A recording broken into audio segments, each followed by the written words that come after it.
જવાન, જય જવાન। મિત્રો, આજે ગુજરાત કિસાન સંઘર્ષ સમિતિના માધ્યમથી આયા ખેડૂત ન્યાય સભાનું જે આયોજન એટલા માટે કરવામાં આવ્યું કે ગત 19 તારીખે આજ કિસાન સંઘર્ષ સમિતિના આગેવાનો માનનીય જયેશભાઈ, ડાયાભાઈ, પ્રવીણભાઈ પટોડિયા, મહેશભાઈ રાજકોટિયા, હેમંતભાઈ વિરડા, સંદીપભાઈ પટેલ અને આખી ટીમ 19 તારીખે કલેક્ટર પાસે ગયા હતા અને કલેક્ટરને લગભગ 20 થી 25 સવાલો સતત 1 કલાક સુધી એમની સાથે ચર્ચા કરી, સવાલો કર્યા અને એમાં દરેક સવાલના જવાબમાં કલેક્ટરે એવું કહ્યું હતું કે હું તપાસ કરીશ, જોઈ લેશું, બરાબર થાય છે કે નથી થતું, તપાસ કરીશ, દરેક વાતમાં તપાસ કરીશ। તો કલેક્ટરને આપણે જ્યાં બેસાડ્યા છે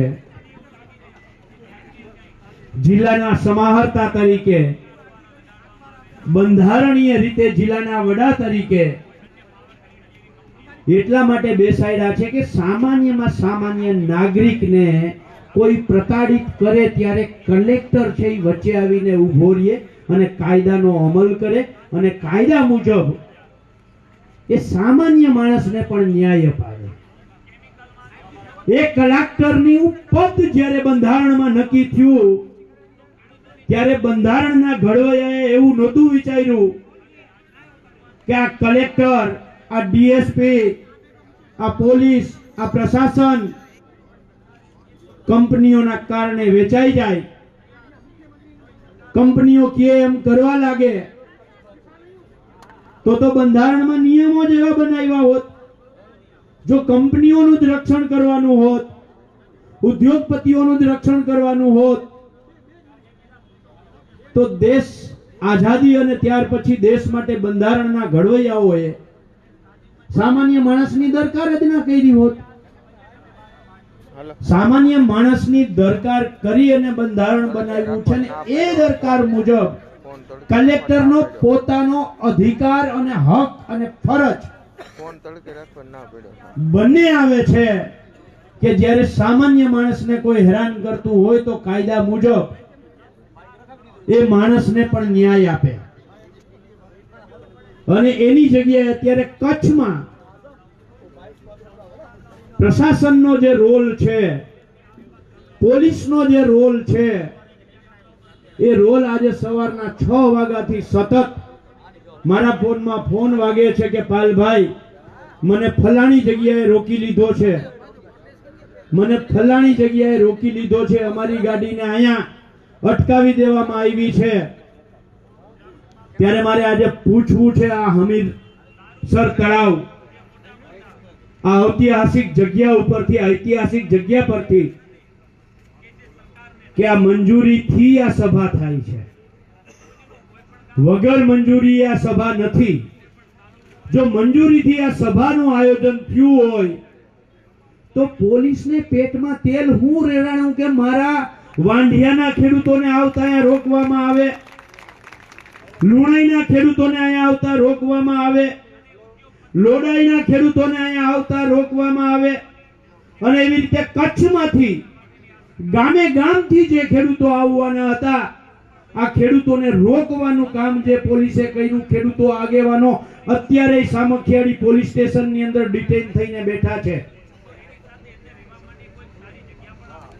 તમે મંજૂરી આપી છે, અમે ગેરકાયદેસર આ સભા નથી રાખી, મંજૂરી લઈ અને આ સભા રાખી છે। તો મંજૂરી તમે આપી છે તો મંજૂરીમાં આ સભામાં આવતા માણસોને તમે રોકી કેવી રીતે શકો?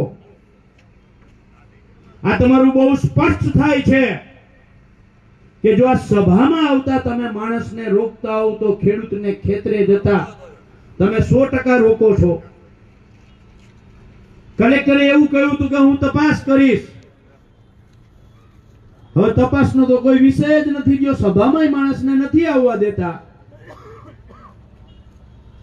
તો ખેડૂતને ખેતરે કેવી રીતે જવા દેતા હશે? તે દિવસે નિયમોથી ખૂબ ચર્ચા થઈ. જયેશભાઈ વાત કરશે એ મુદ્દે વધારે કે કેન્દ્ર સરકારની એસઓપી શું છે, ગાઈડલાઈન શું છે. 1885 નો ટેલિગ્રાફ એક્ટ અત્યારે ક્યાંય કરતા ક્યાંય આપણે જેને કહીએ ને નાશવંત, એ પ્રકારની હાલતમાં જતો રહ્યો છે. તો આ સરકાર જ્યારે જરૂર પડે ત્યારે 1885 ના ટેલિગ્રાફની ફલાણી કલમ આગળ કરીને નોટિસ આપે. જે કલમ 2003 ના ઇલેક્ટ્રિસિટી એક્ટની કંપની માટે ફાયદાકારક છે, ત્યાંથી 2003 નો ઇલેક્ટ્રિસિટી એક્ટ પકડે. જ્યાં 2017 નો પરિપત્ર કંપનીની ફેવર કરે છે, ત્યાંથી 2017 નો પરિપત્ર એક બહાર કાઢીને લઈ આવે. જ્યાં જરૂર પડે ત્યાં 2022 નો 2025 નો.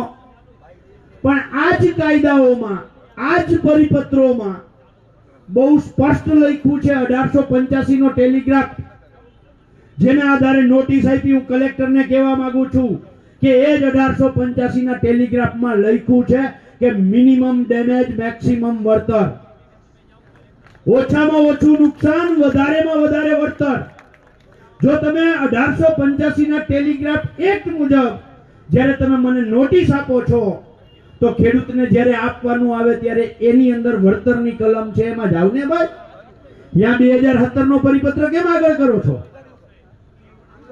તમે એક કાયદાને પકડો. 1885 ભલે મરી ગયો છે, ખતમ થઈ ગયો છે, પણ તમે નોટિસ આપી શરૂઆતમાં 1885 મુજબ, તો મને વળતર આપવાનું આવે ત્યારે 1885 ના એક્ટને પકડો ને. તો 2017 નો પરિપત્ર કેમ આગળ લઈને આવો છો? તમે એમ કહો છો કે અમે વેલ્યુઅર કમિટી બનાવી 2000 કેન્દ્ર સરકારની એસઓપી મુજબ. તો વેલ્યુઅર કમિટી તમે બનાવવા વાળા કોણ? એ કમિટી બહુ સ્પષ્ટ કહે છે કે એમાં ખેડૂતની પણ એક વેલ્યુઅર કમિટી બનવી જોઈએ, કલેક્ટરની એક વેલ્યુઅર કમિટી બનવી જોઈએ. આ બંને વેલ્યુઅર કમિટીમાં જો 20% થી ઓછો ડિફરન્સ હોય તો એનો સરેરાશ ભાવ નક્કી કરવો જોઈએ. શું કરવાનું છે? આ જમીન, દાખલા તરીકે આ જમીનમાં અહીંયા વીજ પોલ ઉભો થાય છે, તો એની કિંમત કલેક્ટર એકલો નક્કી ના કરે. એની બે કમિટી બને, એક કંપની વાળાની કમિટી, એક ખેડૂતની કમિટી. કંપની વાળા એના વેલ્યુઅર નક્કી કરે અને એ વેલ્યુઅર આ જમીનની કિંમત નક્કી કરે, અને બીજું ખેડૂતની કમિટી બને, એક વેલ્યુઅર કમિટી બનાવે. એ આ બંને કમિટીની વચ્ચે જો તફાવત આવે તો એનો એવરેજ ભાવ કાઢવાનો છે. આમાંથી કચ્છમાં હું પૂછવા માંગુ છું, ક્યાંય ખેડૂતની વેલ્યુઅર કમિટી બનાવી છે ને? તો તમે જે કાયદાને પકડો છો, એ કંપની માટે અલગ કાયદો, ખેડૂતોને 1885. આ બે ધારી નીતિ શું કામ? બીજું, જેમ ખેડૂતોને છેતરે છે એવી જ રીતે આ કંપનીઓ વાળા માત્ર ખેડૂતોને જ નહીં, મીડિયાને પણ છેતરે છે. આ કંપનીઓમાં જે રોકાણ કરે છે એ રોકાણકારોને છેતરે છે. એનું આ જીવતું જાગતું ઉદાહરણ છે આ અદાણી કંપનીની. એની વેબસાઇટ ઉપર જે વસ્તુ એને મૂકી છે અને એમાં સોશિયલ ઇશ્યુ એન્ડ મેનેજમેન્ટ, એટલે કે ખેડૂતોના પ્રશ્નો હોય, જમીનના પ્રશ્નો હોય, તો એમાં એની વેબસાઇટ ઉપર રોકાણકારોને શું કહ્યું છે? એમ કહ્યું છે કે માર્કેટ ભાવના 15 ગણા અમે ખેડૂતને આપીએ છીએ. શું કહે છે? આ મારું બનાવેલું નથી, આ અદાણીની વેબસાઇટ ઉપર છે, અને એ વેબસાઇટમાં લખ્યું છે. આમાં કોઈને ઝૂમ કરીને જોવું હોય તો લઈ લેજો. એમાં એમ કહે છે કે 15 ગણું વળતર અમે ખેડૂતોને આપીએ છીએ. મારા ભાઈ, 15 ગણું વળતર આપતા હોય તો ખેડૂતો સામે થાંભલા ખોડાવવા માટે પડાપડી કરે. એટલે આ રોકાણકારોને ખોટી દિશામાં લઈ જાય છે. આજે હું હમીરસર તળાવના કાઠેથી અદાણીમાં જે લોકો રોકાણ કરે છે એને કહેવા માંગુ છું કે આ ખેડૂતોની હત્યા કરનારી કંપનીમાં રોકાણ ના કરતા.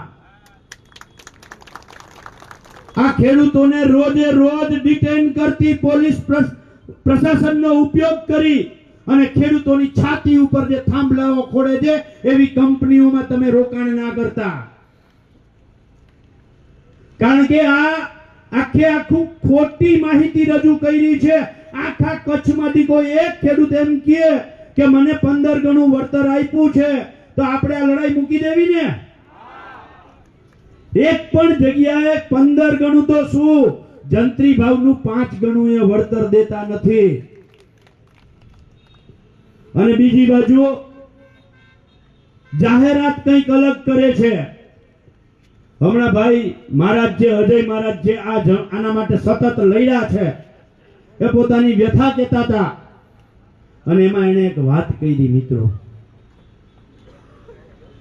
મને શરમ એટલા માટે આવી કે આ સરકાર છે હિન્દુવાદી, હિન્દુત્વના નામે બનેલી સરકાર છે અને એ સરકારમાં એક બ્રાહ્મણનો દીકરો ખેડૂતોના હક અધિકારની લડાઈ કરતા કરતા જો એની જનોય તૂટી જાય ને તો એનાથી દુઃખદ હિન્દુવાદી સરકાર માટે બીજી કોઈ વાત જ ના હોઈ શકે. આપણી વચ્ચે સતત માલધારીઓ માટે, ખેડૂતો માટે જેમણે લડાઈઓ કરી છે અને 2013માં સર આંદોલન વખતે નરેન્દ્ર મોદી જ્યારે ગુજરાતના વડાપ્રધાન હતા ત્યારે એ સર આંદોલનની લડાઈ જેણે કરી અને 2 લાખ હેક્ટર જગ્યા આ નરેન્દ્ર મોદીની ચુંગલમાંથી જેણે બચાવી એવા લાલજીભાઈ દેસાઈ આપણી વચ્ચે છે. એનું આપણે તાળીઓના ગડગડાટથી સ્વાગત કરીએ.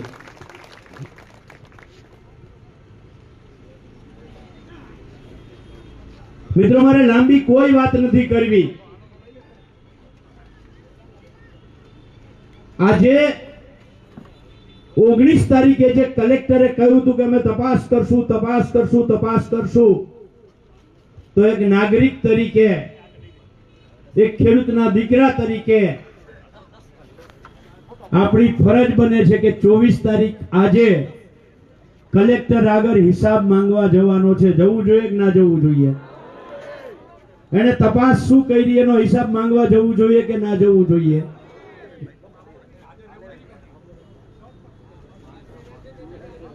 કલેક્ટર સાહેબ હાજર ના હોય તો આપણે ત્યાં બેસી જવું, જ્યાં સુધી કલેક્ટર સાહેબ ના આવે ત્યાં સુધી બેઠું રહેવું.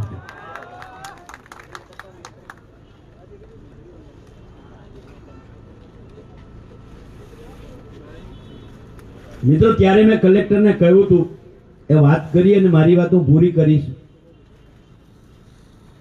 કલેક્ટરે 1885 ના ટેલિગ્રાફ એક્ટ મુજબ અને એના આધારે 2017 નો જે પરિપત્ર થયો એ મુજબ આ 765 કેવીની જે લાઈન નીકળે છે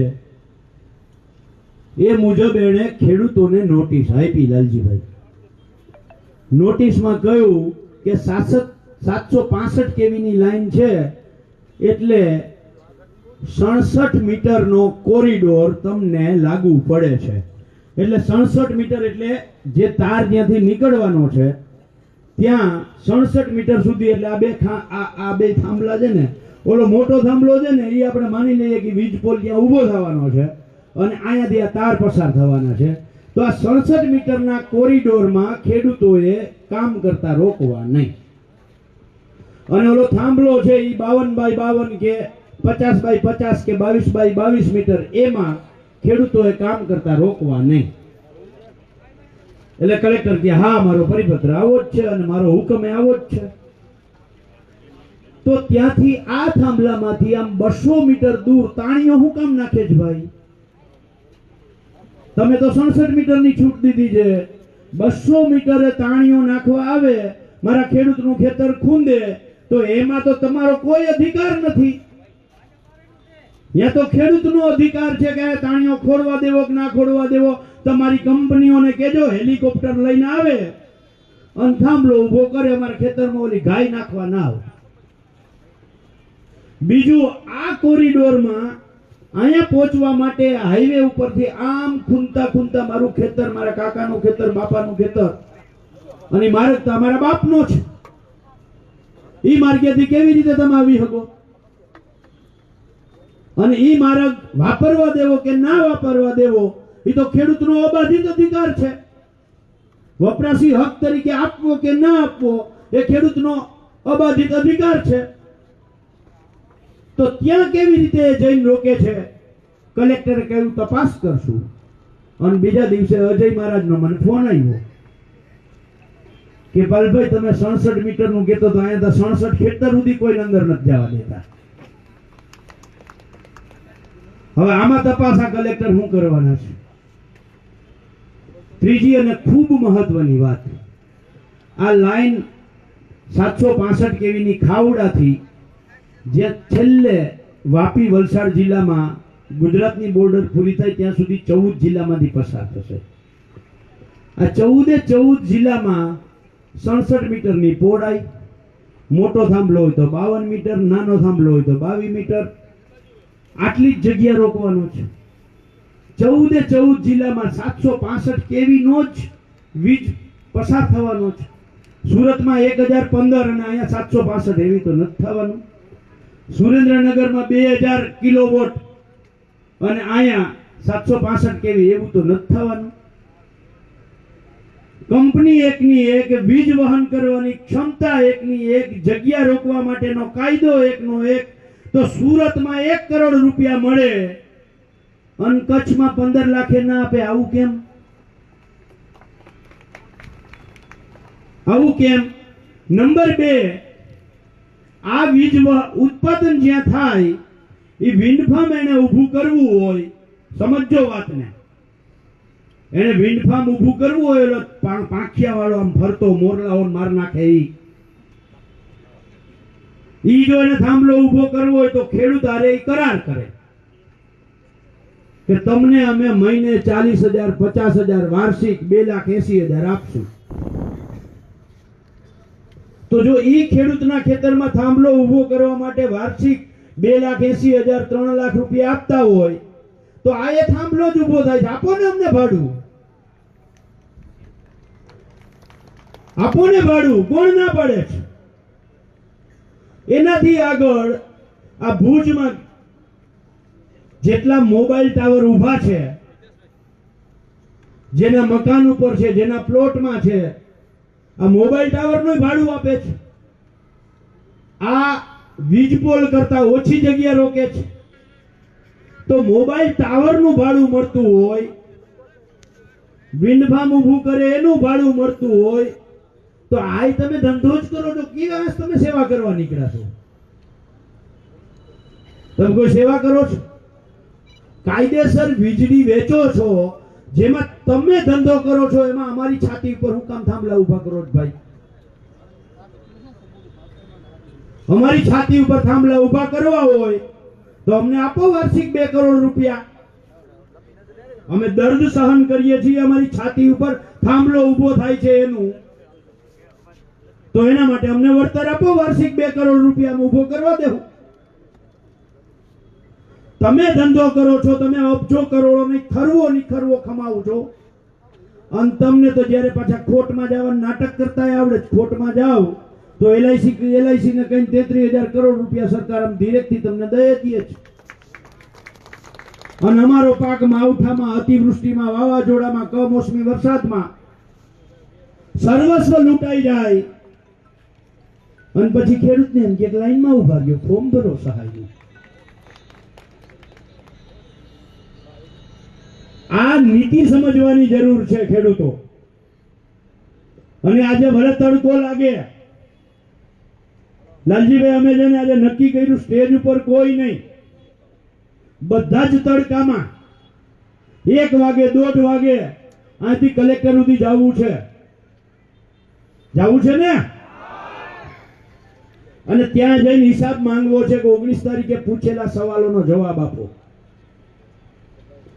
તડકામાં વાંધો નથી ને? અહીંથી નેતાઓ તડકેથી છાય જાય, તમને જવાનું છૂટ. આમ તો નેતા નથી, આજે તો બધા આગેવાન જ છે. હા, એસી માં બેઠા, સાચી વાત છે. એટલે વધારે કોઈ વાત નથી કરવી મિત્રો. આ લડાઈ લાંબી છે અને આજે મારા સગા કાકી, હું જ્યારે ગાંધીધામ પહોંચ્યો, અંજાર પહોંચ્યો, ત્યારે ફોન આવ્યો કે મારા સગા કાકી એક્સપાયર દેવલોક પામ્યા છે. મેં વિચાર કર્યો કે હું સ્મશાન યાત્રામાં નહીં પહોંચી શકું, અહીંથી પાછો વરું તોય સ્મશાન યાત્રામાં ન પહોંચી શકું, તો આવ્યો જ છું તો ખેડૂતોને મળીને જાઉં.